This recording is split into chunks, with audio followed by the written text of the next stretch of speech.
Bienvenidos al podcast Cristianismo Historia. Te dejamos con la lectura del capítulo 24 del tomo 1 del comentario a los Romanos de Martyn Lloyd-Jones. Deseamos que sea para tu gozo. Capítulo 24. Porque la ira de Dios se revela desde el cielo contra toda impiedad e injusticia de los hombres.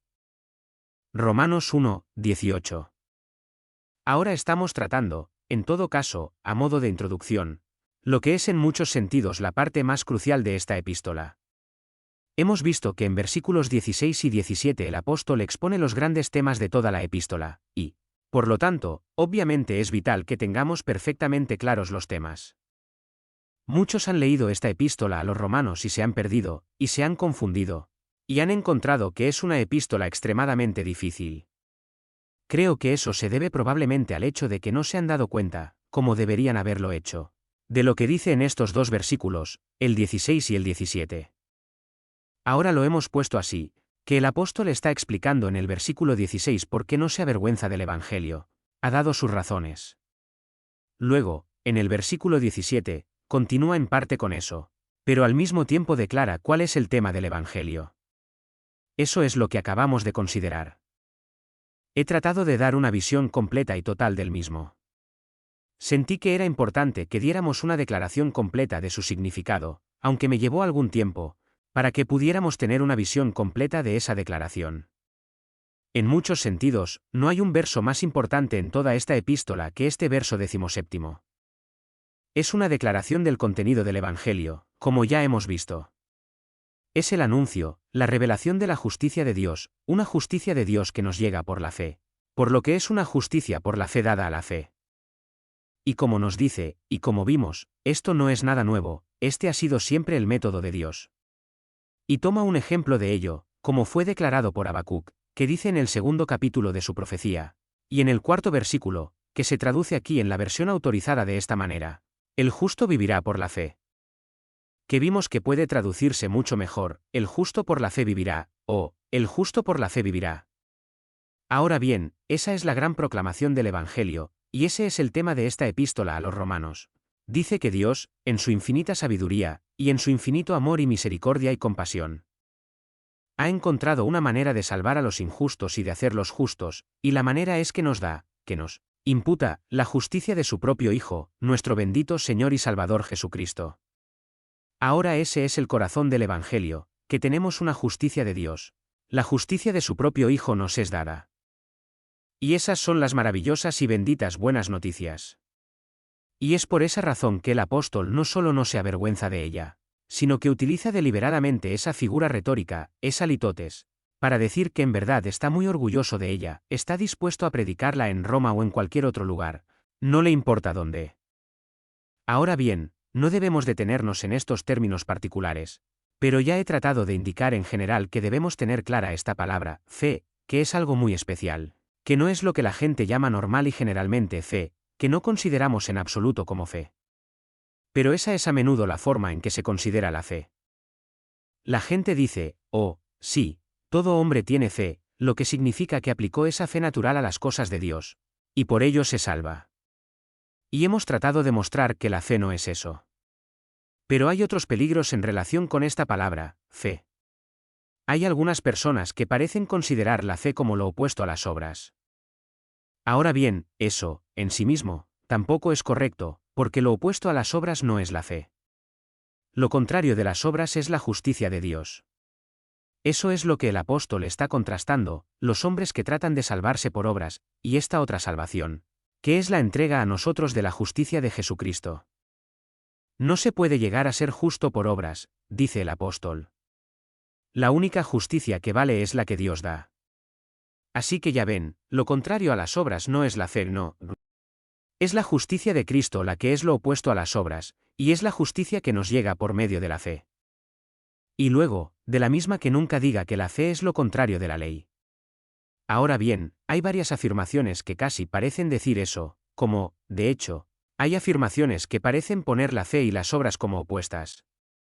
Pero es muy importante que recordemos esto, que a veces, cuando el apóstol utiliza la palabra fe, no se refiere solo a la facultad de la fe. Se refiere a toda la posición de la fe. Se refiere a la justicia de Dios por la fe. Ahora encontrarán muchas ilustraciones de eso. Y el contexto invariablemente dejará bastante claro qué uso está dando en cualquier momento particular. Pero a veces cuando dice fe está incluyendo todo. Y no se refiere simplemente a la fe como el instrumento por el cual recibimos esta justicia. Digo esto para mostrar que así como la fe no es lo contrario de las obras, tampoco es lo contrario de la ley. No una vez más, no son antítesis, porque cuando recibimos esta justicia de Dios por la fe estamos cumpliendo la ley. La ley se cumple para nosotros por Cristo, y esa es la justicia que se nos da. Ya ven el peligro de poner estas cosas como antítesis. Lleva a la gente a decir que la ley se ha eliminado por completo, pero no es así, por supuesto. Lo que Pablo dice es que, de este modo, la justicia de la ley se cumple en nosotros. Y dice al final del capítulo 3, no anulamos la ley, sí, establecemos la ley. Así que debemos ser muy cuidadosos en nuestra interpretación y uso de esta palabra, fe. Una vez emitidas estas palabras de advertencia, subrayo que es importante que recordemos el contenido de la palabra fe. La fe es un término muy grande. Es un término que abarca una serie de conceptos. La fe no solo significa una creencia, no solo significa un asentimiento intelectual. Sí significa eso, pero significa más que eso. No hay mejor definición de la fe, por supuesto, que la que encontrará en el 11º capítulo de la Epístola a los Hebreos, y allí se destacan y subrayan las tres principales cualidades esenciales en la fe. En primer lugar, la fe significa creer. El autor de la Epístola dice allí, en el 6º versículo, que el que se acerca a Dios debe creer que Él existe y que es remunerador de los que lo buscan con diligencia. Ahora, ahí se enfatiza el aspecto de la creencia, la parte de la fe que viene a la mente, y, por supuesto, es absolutamente esencial. Ahora bien, la fe, dice, es la sustancia de las cosas que se esperan, la evidencia de las cosas que no se ven. Otras palabras, usted las cree y las acepta con su mente, pero no se detiene ahí. ¿Cuál es el segundo elemento, en la fe, según el autor de la Epístola a los Hebreos? Es que no solo vemos estas cosas y las creemos, sino que estamos persuadidos de ellas. Ahora bien, esa es una palabra muy importante que utiliza en el versículo 13, donde dice que el pueblo de la fe no solo vio estas cosas de lejos, todos estos murieron en la fe no habiendo recibido las promesas, sino habiéndolas visto de lejos, y persuadidos de ellas. Ahí tenemos otro elemento. Eso significa que las captaron. Su corazón se involucró. Su corazón y sus emociones se involucraron las sensibilidades. Y eso a su vez, por supuesto, lleva al tercer factor, que es este, que habiendo sido persuadidos de ellos los abrazaron, y confesaron que eran extranjeros y peregrinos en la tierra. En otras palabras, existen estos tres elementos esenciales en la fe: creer, estar persuadido y actuar. Para decirlo de otra manera, la mente está involucrada.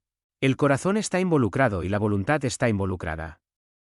Ahora bien, ya hemos echado un vistazo a esto cuando veíamos el 5º versículo, donde el apóstol dice, por quien hemos recibido la gracia y el apostolado, para la obediencia a la fe entre todas las naciones. Y usted ve la importancia de enfatizar este carácter tripartito, o naturaleza, de la fe, porque hay muchos que tienen la tentación de confundir la fe y el mero creer. Hay algunas personas a las que incluso se les enseña a hacerlo, se les evangeliza de esa manera. Los oradores dicen, ¿cree usted en esta palabra de Dios?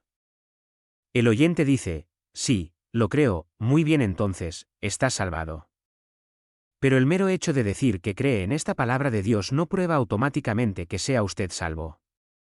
¿Está usted persuadido? ¿Ha abrazado la verdad? ¿Ha hecho esta confesión en relación con la obediencia de la fe? Estos hombres que se describen en el 11º capítulo de la Epístola a los Hebreos no eran simplemente hombres que decían, sí, creo en Dios y en sus promesas, y que luego seguían viviendo como todos los demás en el mundo. En absoluto. Salieron de él.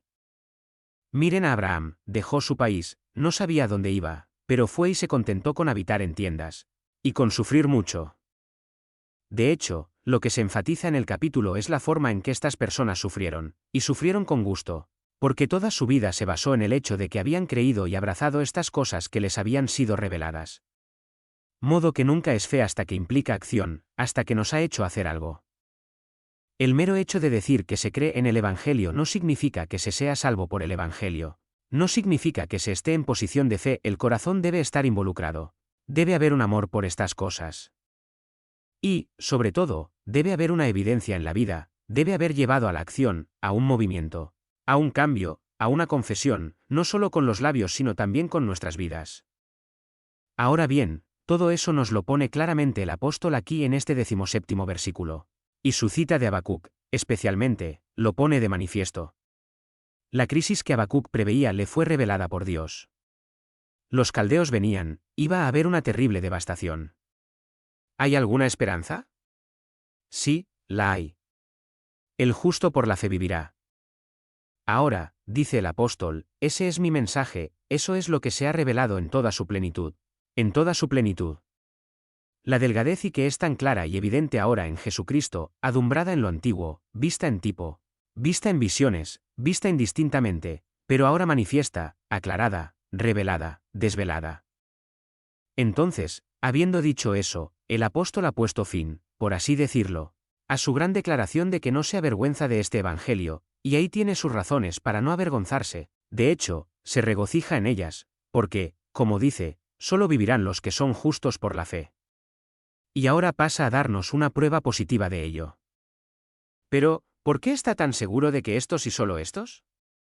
Pues bien, procede a darnos la respuesta, a partir del versículo 18, esto, dice, es de nuevo algo que ha sido revelado, y lo que ha sido revelado es que solo aquellos que son justos por la fe, vivirán, porque la ira de Dios desde el cielo también ha sido revelada contra toda impiedad e injusticia de los hombres.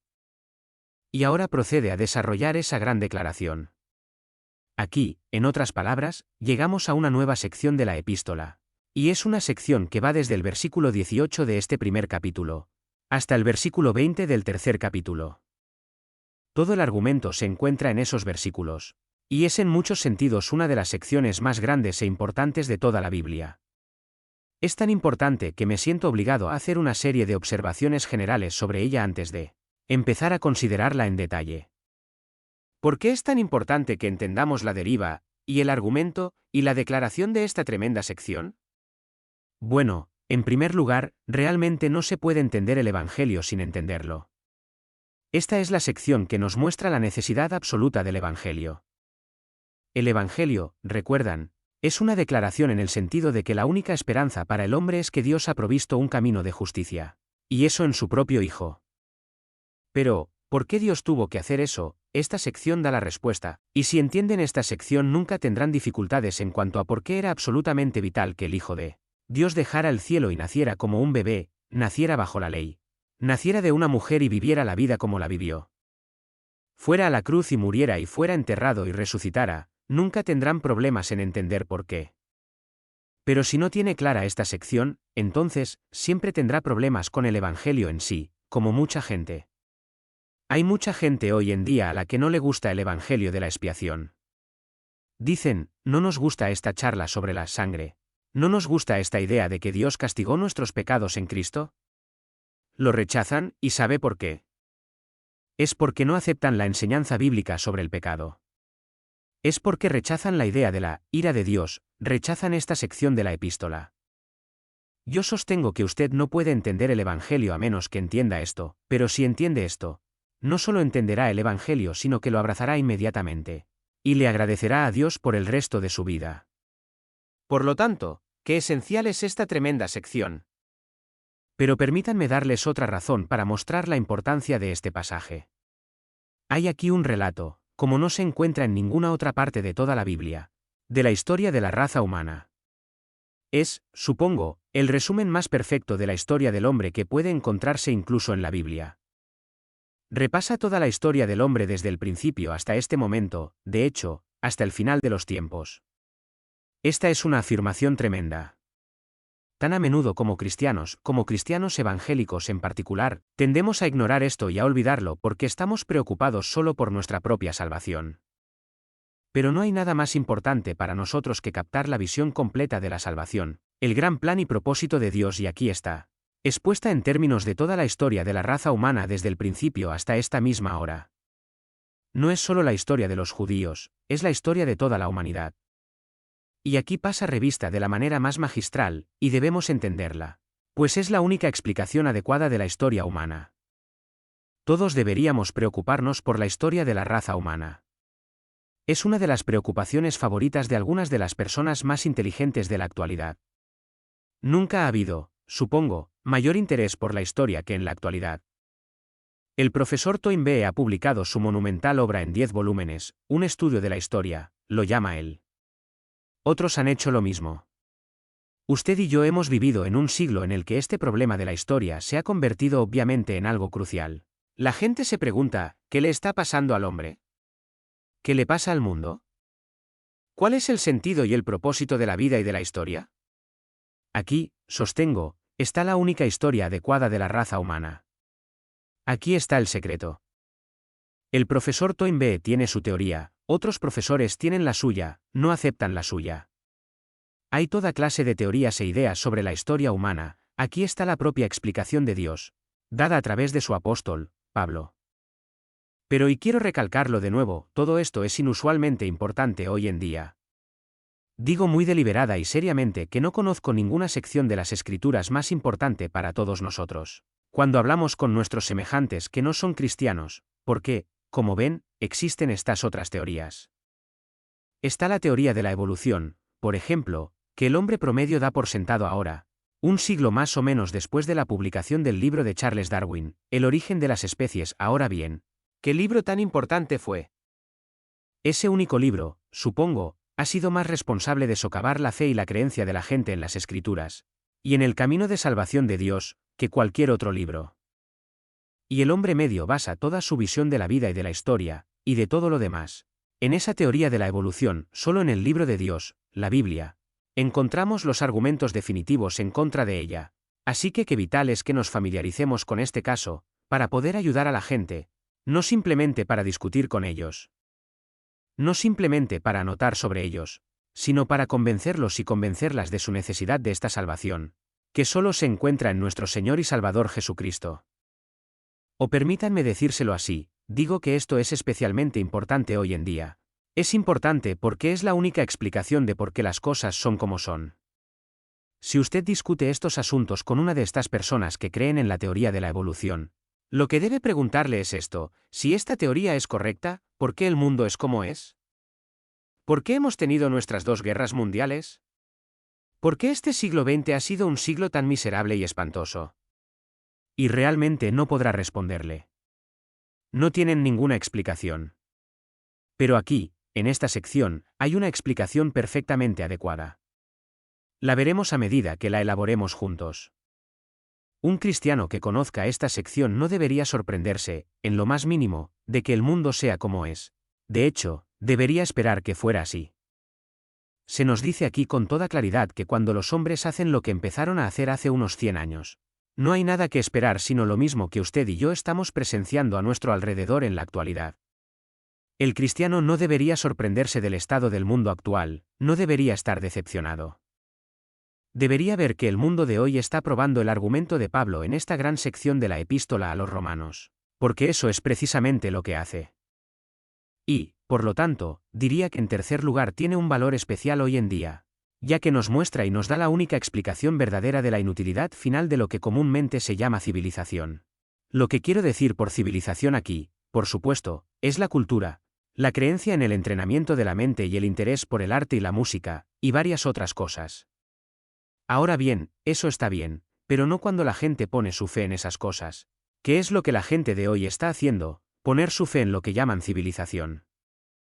Y lo han creído intensamente durante 100 años, que por medio de la especialización y de los procesos civilizadores, el hombre puede elevarse y ser elevado a los cielos, y su vida llegará a ser casi perfecta. Sin embargo, estamos viviendo en una época que está demostrando que eso no sucede, que no puede suceder, y solo a medida que entiendan esta sección de las Escrituras comprenderán por qué nunca puede suceder. Así que, como ven, esta gran sección realmente nos pone cara a cara, no solo con los principios básicos de nuestro propio Evangelio, sino con una verdadera comprensión del mundo tal como es, y especialmente tal como es hoy. Nos da una perspectiva definitiva, y por todas estas razones sostengo que no hay ninguna sección de las Escrituras que sea más importante desde el punto de vista de la evangelización. Ahora todos estamos interesados en el evangelismo, Esa es la gran palabra de hoy. Sí, pero el evangelismo, recuerden, puede ser verdadero o falso, puede hacerse de la manera correcta o de la manera equivocada. Es aquí, sugiero, en particular, donde se nos dará una visión del verdadero evangelismo, qué es y cómo debe llevarse. Muy bien, habiendo intentado así darles una idea de la grandeza y la importancia de esta sección, les daré ahora un análisis general de la misma. Voy a darles una vista de pájaro de la misma antes de que volvamos a examinarla en detalle. Ahora, estudiantes de la Biblia, permítanme recomendarles la sabiduría de hacer eso siempre. En primer lugar, con cualquier versículo o cualquier porción de la Escritura, cualquier párrafo o cualquier porción más larga, primero tomen una vista de pájaro de la misma. Vean el todo primero, luego regresen y tómenla poco a poco y en detalle. Esa es, a mi entender, la verdadera manera de acercarse a la Escritura y de estudiarla. Algunas personas, por supuesto, se detienen en la vista de pájaro, y nunca llegan a los detalles. Y nunca captan realmente la Escritura. Se limitan a recorrerla a toda prisa y se contentan con haber rozado la superficie. Otros, de nuevo, llegan directamente a los detalles y nunca salen de ellos, perdiendo así la visión general, y, como sugería al principio, terminan en una confusión total, y no ven el bosque a causa de los árboles. El método correcto es hacer las dos cosas, primero, la concepción general, y luego la elaboración en detalle, con una síntesis final de nuevo de todo lo que ha surgido en el análisis detallado. Otras palabras, les sugiero que la escritura es notablemente como una sinfonía, los temas se enuncian, los temas se elaboran en detalle, y luego todos se reúnen de nuevo en un triunfo final y encontrarán que eso es precisamente lo que hace el apóstol en esta poderosa sección. ¿Cuál es entonces el análisis?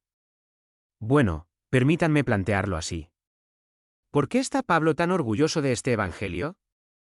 ¿Por qué está tan complacido con el hecho de haber sido llamado a ser un heraldo y un anunciador de esta justicia por la fe, y con el hecho de que solo los justos por la fe vivirán? Es porque también se ha revelado algo más, y lo que se ha revelado es que nadie más vivirá. O sí, los justos por la fe vivirán, dice el versículo 17, sí, dice el versículo 18, pero nadie más vivirá. Por eso el Evangelio es tan vital y tan importante, tan único y tan glorioso, es el único camino. Porque, han notado el vínculo de conexión, ven que Pablo lo retoma, porque la ira de Dios, desde el cielo contra toda impiedad e injusticia de los hombres se ha revelado contra esta gente, que retiene la verdad con injusticia. Por eso trae esta declaración, en el versículo 18, ¿por qué? Y observe también que dice que es contra toda injusticia. No importa quién sea culpable de ella, no importa si es un judío o un gentil. Al judío primero, y también al griego, cualquiera que sea impío e injusto está bajo la ira de Dios. No hay ninguna diferencia. De modo que interpreto el verso 18 como una declaración general. No empieza a tratar con los gentiles en el verso 18, eso viene en el verso 19. Es solo una declaración general en el sentido de que la ira de Dios se ha revelado desde el cielo contra toda impiedad e injusticia, donde quiera que se encuentre, no importa quién sea. Pero entonces alguien puede preguntar: ¿es eso justo? Alguien podría decir: puedo entender que la ira de Dios se revele así contra los judíos, porque, después de todo, los judíos eran un pueblo especial, y Dios se manifestó a ellos de una manera muy especial. Les dio las escrituras y los profetas, etc. Pero los gentiles seguramente no van a ser castigados así, nunca han tenido una oportunidad, no saben. ¿Es justo decir que la ira de Dios también está sobre los gentiles al igual que sobre los judíos? Y desde el versículo 19 hasta el final del capítulo, Pablo aborda esa objeción. Oh, sí, dice, es tan cierto para los gentiles como para los judíos. Los gentiles están sin excusa tanto como los judíos, porque Dios no los ha dejado sin conocimiento. Les ha dado la evidencia que es necesaria allí en la creación. Y es su rechazo de eso lo que trae la condenación sobre ellos. Lo explica con gran detalle. Su punto es establecer que los gentiles son totalmente inexcusables debido a lo que Dios les ha revelado incluso a ellos, pero entonces tiene más pruebas, argumenta, y tendremos que prestar mucha atención a esto, que Dios los ha entregado a la injusticia, con lo que quiere decir que Dios ya los ha castigado. No hay necesidad de preguntar si lo va a hacer, lo ha hecho, ya los ha entregado. Y la entrega de los gentiles al terrible tipo de vida que llevaban es una prueba del hecho de que son responsables, y de que Dios los ha hecho responsables y los ha castigado. Eso nos lleva al final del capítulo 1, pero luego, en el capítulo 2, adopta un punto muy distinto. Alguien podría venir y decir, sí. Estoy muy dispuesto a estar de acuerdo en que cualquiera que viva el tipo de vida que se describe desde el versículo 19 hasta el final del capítulo, en el capítulo 1-1 estoy dispuesto a estar de acuerdo en que tales personas son viles y son asquerosas, y que merecen el castigo. Pero todo el mundo no es así, algunas personas que tienen ideas, maravillosas ideas de moralidad. Hay personas con las que Dios parece haber sido muy amable y ha sido muy bueno con ellas. Seguramente no van a estar bajo esta ira y bajo esta condena. No importa si son judíos o gentiles los que hablan así. Y el apóstol trata esa cuestión en los primeros 18 versículos del segundo capítulo. Y lo que dice es que finalmente no son las ideas de la gente lo que importa sino su conducta. Dice que estas son las cuestiones que tenemos que afrontar. Si reconocemos el bien y el mal, la pregunta es, ¿estamos haciendo lo correcto? Por lo tanto, eres inexcusable, oh hombre, quienquiera que sea el que juzga, porque en lo que juzgas a otro, te condenas a ti mismo, porque tú que juzgas haces las mismas cosas. Está muy bien quedarse atrás como filósofo y decir, impresionante. Terrible, pero usted es culpable de lo mismo, dice, así que se está condenando a sí mismo. No son sus ideas las que importan. Usted dice que el hombre de la cuneta no piensa, vive como una bestia. Usted dice, yo no soy así, tengo estos maravillosos pensamientos.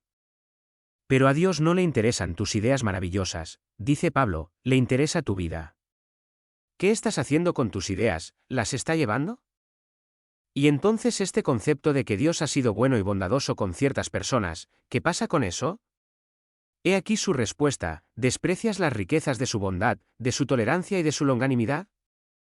Ignorando que la bondad de Dios te lleva al arrepentimiento, estás diciendo, no me gusta la idea de la ira. Creo que Dios es bueno y amoroso y amable y perdonador. Pues bien, si crees eso, dice Pablo, ¿te ha llevado al arrepentimiento? No sirve de nada decir, creo que Dios es amor, ¿qué efecto ha tenido en usted? ¿Te ha hecho volverte a Dios y vivir enteramente para su gloria y para su alabanza? Decir estas cosas no tiene ningún valor, no le ayuda en absoluto. Y lo desarrolla con mayor detalle aún al mostrar con toda claridad que, ya seamos judíos o gentiles, estemos bajo la ley o fuera de ella, todos tenemos estas ideas y todos tenemos conciencia, y ellas nos condenan a cada uno de nosotros. Seremos juzgados no por nuestras profesiones, nuestras ideas o cualquier otra cosa, sino por nuestra vida total y nuestra relación total con Dios, así que responde a esa objeción. Y luego, desde el versículo 17 hasta el final del segundo capítulo, retoma otra cuestión. Parece imaginar que alguien dice, pero espere un momento. Incluso si lo que acaba de decir en general está bien, seguramente debe conceder el hecho de que la ley de Dios fue dada a los judíos. Seguramente eso debe suponer una diferencia. Y no solo eso. Seguramente el hecho de que Dios dio la señal de la circuncisión, y que todos los judíos están circuncidados, seguramente eso prueba que son el pueblo de Dios. Él nunca podrá manifestar su ira contra ellos. Tienen la ley y tienen la señal de la circuncisión. Pero desde el versículo 17 hasta el final de ese segundo capítulo, el apóstol demuestra más allá de toda duda o respuesta que la mera posesión de la ley no te salva. Y el mero hecho de estar circuncidado no te salva. Lo que importa es la circuncisión no de la carne, sino del corazón. Porque no es judío el que lo es por fuera, sino que es judío el que lo es interiormente, y la circuncisión es la del corazón. Así que de nuevo ha respondido a esa objeción, la ira de Dios está sobre los gentiles. También está sobre los judíos. Al principio del capítulo 3, Pablo se imagina a alguien diciendo, por supuesto, si ese es el caso, no tiene sentido ser judío. ¿Qué ventaja tiene entonces el judío, o qué provecho tiene la circuncisión? ¿Está usted negando toda la historia del Antiguo Testamento? Pregunta alguien a Pablo diciendo que todo lo que Dios había hecho a Israel era realmente una pérdida de tiempo. ¿Y había no tiene sentido? Y Pablo responde a eso en los primeros 8 versículos del capítulo 3, y muestra qué ventajas tenían los judíos, y qué ventaja era ser judío, porque tenían esta gloriosa revelación de Dios directamente. No es suficiente para salvarlos, es cierto, pero es algo muy maravilloso de tener. Esto puede aplicarse de la siguiente manera. El hecho de que un niño sea buen cristiano no lo salva, no, Pero es una cosa mucho mejor nacer hijo de padres cristianos que ser de padres no cristianos. No significa que el niño sea más salvo que el otro, pero tiene tremendas ventajas. Las ventajas no lo salvarán necesariamente, pero eso no significa que no hayan tenido ventajas.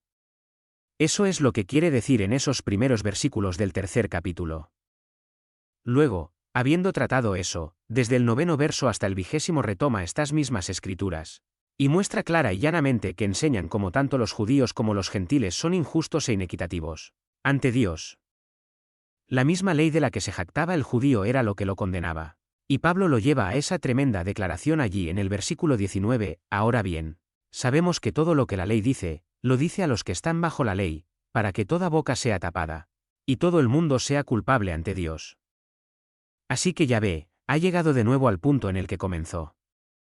Comienza diciendo, la ira de Dios se manifiesta desde el cielo contra toda impiedad e injusticia de los hombres, y aquí termina diciendo, para que toda boca sea tapada y todo el mundo, judío y gentil, llegue a ser culpable ante Dios.